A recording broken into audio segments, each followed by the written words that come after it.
నమస్తే, నేను దేవి, యోగా ట్రైనర్. ఈరోజు మన టాపిక్ హెయిర్ ఫాల్ కానీ, గ్రే హెయిర్ కానీ, వైట్ హెయిర్ కానీ రావడానికి గల రీజన్స్ వెతుక్కోవాలి. మన పొల్యూషనే కాకుండా కొన్ని రకాల జెనెటిక్ ప్రాబ్లమ్స్ కూడా ఉంటాయి. మనకు జెనెటిక్ వల్ల కూడా తొందరగా గ్రే హెయిర్ వస్తుంది, తొందరగా వైట్ హెయిర్ వస్తుంది. అది కూడా చూసుకోవాలి. ఒక ప్రాబ్లమ్ మనకి ఎందుకు వస్తుంది అనేది క్లియర్గా తెలుసుకొని దానికి తగ్గట్టుగా మనం సొల్యూషన్ తీసుకొని దానికి తగ్గట్టుగా మనం ప్యాక్స్ కాదు ఎందుకు, ఇంటేకింగ్ కాదు ఎందుకు, ఇవన్నీ పర్ఫెక్ట్గా తీసుకుంటే కనుక మనకి రిజల్ట్స్ చాలా బాగుంటాయి.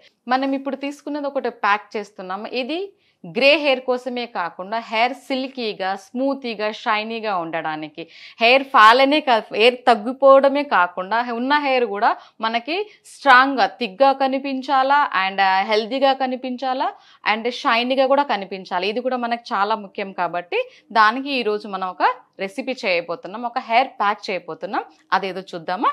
దానికి కావాల్సిన ఇంగ్రీడియంట్స్ చూద్దాం. మొదటగా మనం హెన్నా తీసుకున్నాం. హెన్నా అనేది కంపల్సరీ అవసరము. ఇంట్లో తయారు చేసుకోండి. గోరింటాకు తీసుకొని మనకి ఆరబెట్టుకొని ఫ్రెష్గా తయారు చేసుకోండి మన ఇంట్లోనే. అండ్ తీసుకునేది అవిసెలు నానబెట్టుకోవాలి ముందే, ఒక 2-3 అవర్స్ ముందు నానబెట్టుకోవాలి. పెరుగు, ఉసిరికాయ, బియ్యపు పిండి, మెంతి పొడి, కొబ్బరి నూనె, ఈ పదార్థాలు నేను తీసుకున్నాను. అది ఎలా చేయాలనేది ఇప్పుడు చూద్దామా. మనము సైడ్ తీసుకోండి. ఫస్ట్ మనం స్టవ్ ఆన్ చేసుకోవాలి. ఆన్ చేసుకుని కొంచెం ఒక గ్లాస్ వాటర్ వేసుకోవాలి. వాటర్ సరిపోతుంది. మీరు తీసుకున్న క్వాంటిటీకి తగ్గట్టు మీరు ఎంత తీసుకుంటున్నారు, ఎన్ని స్పూన్స్ తీసుకుంటున్నారు. దీంట్లో మనం ఏం చేయబోతున్నాం అంటే అవిసెలను మనం ఉడికించబోతున్నాం. అందరికీ తెలిసింది, అవిసె గింజలు నానబెట్టిన తర్వాత దాంట్లో నుంచి ఒక గుజ్జు వస్తుంది, జిగి పదార్థం వస్తుంది. దానివల్ల హెయిర్ అనేది సిల్కీగా ఉంటుంది, హెయిర్ డెన్సిటీ చాలా బాగా ఉంటుంది, హెయిర్ ఫాల్ అని కూడా మనకి తగ్గుతుంది. ఇది మనం చూడొచ్చు. హెయిర్ మంచి సిల్కీగా, షైనీగా అవుతుంది. ఇది చేసుకొని మనం పైన ప్యాకే కాకుండా ఇంటేకింగ్ తీసుకుంటే కూడా చాలా మంచిది. బ్లడ్లో క్లాట్స్ రాకుండా ఉంటుంది మనకి, అండ్ ఫ్యాట్స్ అనేది ఫామ్ అవ్వకుండా ఉంటుంది. పౌడర్ చేసుకొని అన్ని కూరల్లో మనం రొటీన్గా రోజు తినే ఏ కూరలో అయినా సరే ఇది వేసుకోవచ్చు. ఇది చాలా వేడి కాబట్టి ఒక ఎండాకాలంలో మాత్రం కొంచెం కేర్ఫుల్గా ఉండాలి. మజ్జిగ ఎక్కువ తీసుకోవాలి. అండ్ వెయిట్ లాస్కి కూడా చాలా బాగా పనిచేస్తుంది. మజ్జిగలో ఒక 1/2 స్పూన్ కనుక అవిసె గింజల పొడిని కలుపుకొని తాగితే మనకి వెయిట్ కూడా బాగా తగ్గుతుంది. దీన్ని మనం ఉడికించుకుందాం. చూసారా, నానబెట్టగానే మనకి ఇక్కడ ఎట్లా జిగి వచ్చేస్తుందో. నేను 2 స్పూన్స్ తీసుకుంటాను నా హెయిర్కి సరిపోయేంతగా. దీంతో పాటే మనము ఉసిరికాయను తురిమేసి దీంట్లో వేసి 2 కలిపి ఉడికిస్తున్నాను. ఇది న్యాచురల్గా ఉంటుంది. పొడి తీసుకునే దానికంటే ఉసిరికాయ వేసుకుంటా. ఉసిరికాయ గురించి ఎన్ని చెప్పాలి మనకి, మంచి యాంటీబయాటిక్ ఇది. మనం ఇంటేక్గా తీసుకున్నా కూడా, స్కిన్కి అప్లై చేసుకున్నా, స్కాల్ప్కి అప్లై చేసుకున్నా, దేనికి ఏ విధంగా యూజ్ చేసుకున్నా సర్వరోగ నివారణలాగా ఇది తీసుకున్నా కూడా, డయాబెటిక్ కానీ అన్నింటికి చాలా చాలా బాగా పనిచేస్తుంది. ఇది ఫస్ట్ మనం ఉడికిన తర్వాత, ఇది ఆమ్లా అనేది మనం ఉసిరికాయ ఎక్కువ ఉడకబెట్టాల్సిన అవసరం లేదు. ఇది ఉడికిపోయి జిగి వస్తుంది మనకి. అప్పుడు మనం ఇది ఉసిరికాయ యాడ్ చేసుకుందాం. ఓకే, ఇప్పుడు బాగా ఉడికిపోతున్నాయి. మనం దీంట్లో ఇది ఉసిరికాయ వేసుకుంటున్నాము.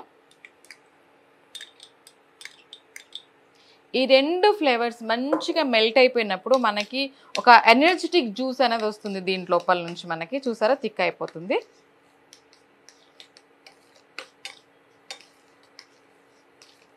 చాలా బాగా, ఇది మంచి న్యాచురల్ రెమెడీ మన హెయిర్కి.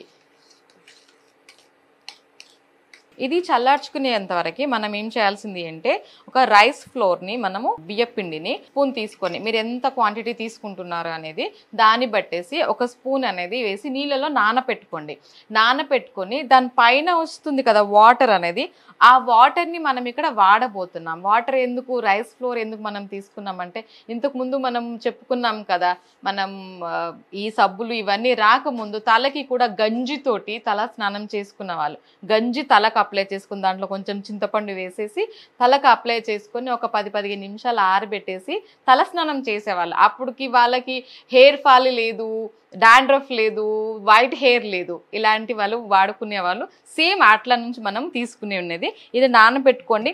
ఈ పైనుంచి ఇది ఇన్స్టెంట్గా కావాలనుకున్న వాళ్ళు, ఒకవేళ మీకు టైం ఉంది, మీరు చేయగలుగుతున్నారు అనుకుంటే బియ్యాన్ని కాస్త ఉడకబెట్టేసి పైన గంజి వస్తుంది కదా, ఆ గంజినైనా మనము వాడుకోవచ్చు. చల్లారిపోయింది. దీన్ని వడకట్టుకుందాం మనము. ఇప్పుడు మనకి ఇలాగా మనం ఏమైనా సరుకులు తీసుకున్నప్పుడు, ఫ్రూట్స్ తీసుకున్నప్పుడు, తీసుకున్నప్పుడు ఇలాంటి బ్యాగ్స్ వస్తున్నాయి కదా, క్లాతే అవసరం లేదు. ఇలాంటి బ్యాగ్లు కూడా మనం వేసుకొని ఇంట్లో ఉన్న వాటితో యూజ్ చేసుకొని దీంట్లో వడకట్టుకుందాము.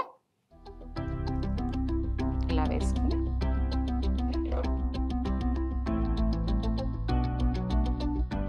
చూసారా ఎంత జిగి బాగా వచ్చిందో. దీని ఇలా పిండేసుకుందాం. మామూలుగా మనం జాలిలో వేసి వడుస్తామండి. ఇప్పుడు టీ జాలి ఉంటుంది కదా, దాంట్లో వేసి పోస్తామనుకుంటే రాదు. ఇది చాలా జిగి ఉంటుంది కాబట్టి ఇలాంటి క్లాత్లోనే మనము దాన్ని తీసుకోవాలి. ఇప్పుడు మనకి ఇది రెడీ అయిపోయింది. దీంట్లో మనము తీసుకున్నాం కదా బియ్యం పిండిని, నానబెట్టిన వచ్చిన వాటర్ని మాత్రమే, పైనుంచి వచ్చిన నీరు మాత్రమే మనం వాడుకుంటున్నాము. ఒక 2 స్పూన్ సరిపోతుంది. ఇది ఎందుకు వాడుకుంటున్నామో మనం తెలుసుకున్నాం కదా. దీంతో పాటు పెరుగు తీసుకుంటున్నాను. పెరుగు ఒక 2 స్పూన్స్ తీసుకుంటున్నాను. ఇది మన మాడుని చల్లబరచడమే కాకుండా డాండ్రఫ్ రాకుండా కూడా చూసుకుంటుంది. దీనికి మనము ఒక స్పూను మెంతి పొడి తీసుకుంటున్నాను. మెంతి పొడి కూడా మాడుని డాండ్రఫ్ రాకుండా కూల్గా ఉంచుకోవడానికి చాలా చాలా బాగా పనిచేస్తుంది. దీంతో పాటు మనం పళ్ళు తోముకోవడానికి యూజ్ చేసినా కూడా చిగులు చాలా గట్టిగా ఉంటాయి, అలా కూడా వాడుకోవచ్చు. మళ్ళీ నేను హెన్నా పౌడర్ తీసుకున్నాను, చెప్పున్నాను కదా, మనం న్యాచురల్గా ఇంట్లో ట్రై చేసుకుంది. ప్రతి ఒక్క ప్యాక్కి హెన్నా అనేది కంపల్సరీ. మనం వండుకునే వంటల్లో ఉప్పు ఎంత కంపల్సరీయో, మీరు ఎక్కడ చూసినా ఎలాంటి ప్యాక్ చూసినా హెయిర్కి సంబంధించిన ఏది చూసినా కూడా ఈ హెన్నా పౌడర్ అనేది కంపల్సరీ. ఓకే, 2 స్పూన్స్ మీ హెయిర్కి ఎంత అవసరం పడుతుందో అంతా తీసుకోండి. దీంతోపాటు కొంతమందికి డ్రైగా ఉంటుంది హెయిర్, అలాంటి వాళ్ళ కోసం నేను ఆలివ్ ఆయిల్ తీసుకున్నాను. ఆలివ్ ఆయిల్ అంటే తీసుకోవచ్చు, లేదు కొబ్బరి నూనె అయినా తీసుకోవచ్చు. 1 స్పూన్ కొబ్బరి నూనె, ఇది కూడా మీ హెయిర్ని బట్టి తీసుకోండి. ఇప్పుడు వీటన్నిటిని మనం కలిపేసుకుందాం. రెడీ అయిపోయింది. మీకు కావాలి అనుకుంటే ఇంకొంచెం పెరుగు యాడ్ చేసుకోవచ్చు.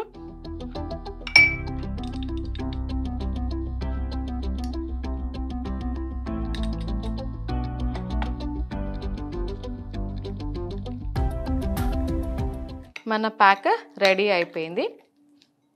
ఈ ప్యాక్ని ఇప్పుడు ఇట్లాగే డైరెక్ట్గా అప్లై చేసుకోకూడదు. ఇది కనీసం ఒక 40 to 45 మినిట్స్ వరకు ఇలాగ నానాలి. నానినప్పుడే దాంట్ లోపల ఉన్న ఫ్లేవర్స్ అనేది బయటికి వస్తాయి, అప్పుడు మనము అప్లై చేసుకోవచ్చు. ఇది వేసుకునే ఒక 1 అవర్ ముందు, వేసుకున్న తర్వాత ఒక 1 అవర్ వరకు వేడికి సంబంధించిన మనకి టీ కాఫీ అలవాటు ఉంటుంది కదా, ఒక 2 అవర్స్ అవాయిడ్ చేయండి. వేడికి సంబంధించింది కాకుండా మజ్జిగలాగా తీసుకోండి, జ్యూస్ అన్న తీసుకోండి. ఒకవేళ ఇదే వేడి ఇది ప్యాక్ అప్లై చేస్తున్నప్పుడే మీ స్కాల్ప్ నుంచి ఒక హీట్ అనేది వస్తుంది, మన హెయిర్లో నుంచి ఒక హీట్ జనరేట్ అవుతుంది. ఎందుకంటే మనం వేసుకున్న ఇంగ్రీడియంట్స్ అలాంటివి కాబట్టి లోపల ఉన్న వేడిని అంతా, మన బ్రెయిన్లో ఉన్నటువంటి ఆ స్ట్రెస్కి సంబంధించిన లెవెల్స్ మొత్తం అన్నిటినీ బయటికి రెడ్యూస్ చేస్తుంది. దానివల్ల కొంతమందికి స్వెట్ కూడా వస్తుంది, అబ్జర్వ్ చేయొచ్చు. కాబట్టి మనం ఇంకా వేడి తాగినామంటే లోపల నుంచి ఇంకా వేడి వచ్చేసి మనం చేసిన ఒక ప్యాక్ అనేది ఎఫెక్ట్ అంతగా ఉండకపోవచ్చు. కాబట్టి ఒక 2 అవర్స్ మీరు వేడి పదార్థాలు ఏవి తీసుకోకుండా ఉండండి. మంచి జ్యూస్ తీసుకోండి. డైలీ లైఫ్లో మీకు కంపల్సరీ ఒక కీర కానీ అండ్ మనకి దొరుకుతుంది కదా క్యారెట్ కానీ, ఏవైనా కానీ ఇలాంటివి చల్ల పదార్థాలు మనకి తీసుకోవడానికి ట్రై చేయండి. అండ్ మనకి పాలకూరలో చాలా బాగా ఐరన్ దొరుకుతుంది, మన హెయిర్కి చాలా బాగా మంచిది. పాలకూరతోటి స్పినచ్ జ్యూస్ అని ఉంటుంది మనకి, అలాగా జ్యూస్ అయినా చేసుకొని అట్లీస్ట్ వీక్లీ 1 or 2 అయినా తీసుకోవడానికి ట్రై చేయండి. ప్రాపర్ స్లీప్ ఉండడానికి చూడండి. మనకి స్ట్రెస్ వల్ల, టెన్షన్స్ వల్ల నిద్ర కూడా సరిగా లేకపోవడం మూలాన కూడా మనకి హెయిర్లో చేంజ్ రావచ్చు, హెయిర్ ఫాల్ రావచ్చు, హెయిర్ అనేది డెన్సిటీ తగ్గొచ్చు, అండ్ గ్రే హెయిర్ కూడా రావడానికి కూడా ఇది కూడా ఒక కారణం ఉంటుంది. కాబట్టి మీరు ఇవన్నిటిని సెట్ చేసుకొని ఇలాంటి ప్యాక్స్ని, ఈ ప్యాక్ని మనం కనుక వీక్లీ 1 కానీ ఒక మంత్లీ 2 అయినా కానీ ఇలా మీరు అప్లై చేస్తూ ఉంటే కంపల్సరీ రిజల్ట్ అనేది చాలా బాగా ఉంటుంది.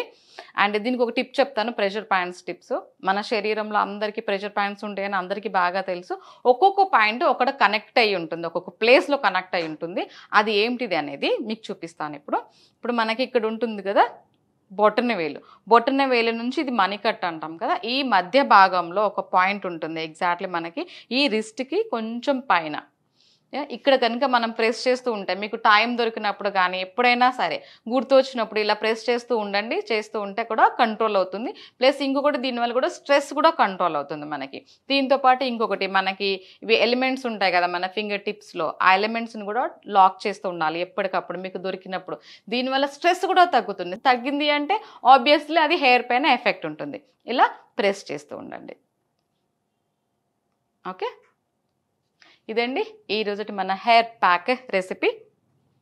మరో రెసిపీతో మళ్ళీ కలుసుకుందాం. నమస్తే.